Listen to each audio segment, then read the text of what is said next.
नाशिक शहर पोलीस आयुक्तालयातील देवळाली कॅम्प पोलीस ठाणे हद्दीत 16 मे रोजी फिर्यादी हे संसरी नाका बस स्टॉपजवळ रात्री बसची वाट बघत असताना संशयित आरोपीने व त्याच्यासोबत असलेल्या आणखी एकाने धारदार शस्त्राचा धाक दाखवत मारहाण करत फिर्यादीची पत्नी व बहीण यांच्या गळ्यातील सोन्याचे मंगळसूत्र बळजबरीने हिसकावून तसेच दिवे ठार मारण्याची धमकी देत फरार झाले होते।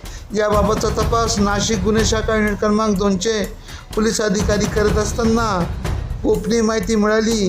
त्या अनुषंगाने वरिष्ठांच्या मार्गदर्शनाखाली ITI signal Vadner gate Satpur येथून अरमान मेहरबान अली सय्यद यात शिताफीने पकडले व त्याचा एक साथीदार एक विधी संघर्षित बालक यासही ताब्यात घेण्यात आले। पुढील कारवाईसाठी देवळाली कॅम्प पोलीस ठाणेकडे देण्यात आले।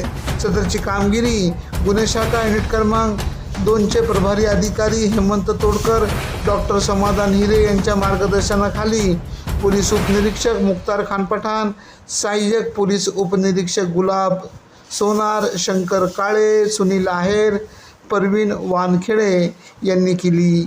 AKP न्यूजसाठी शौकत अली काझी, देवळाली कॅम्प, नाशिक। नाशिक जिल्हा कायद्याचा बालेकिल्ला। AKP न्यूज नेटवर्कसाठी मुख्य संपादक अनवर खान पठाण, नाशिक।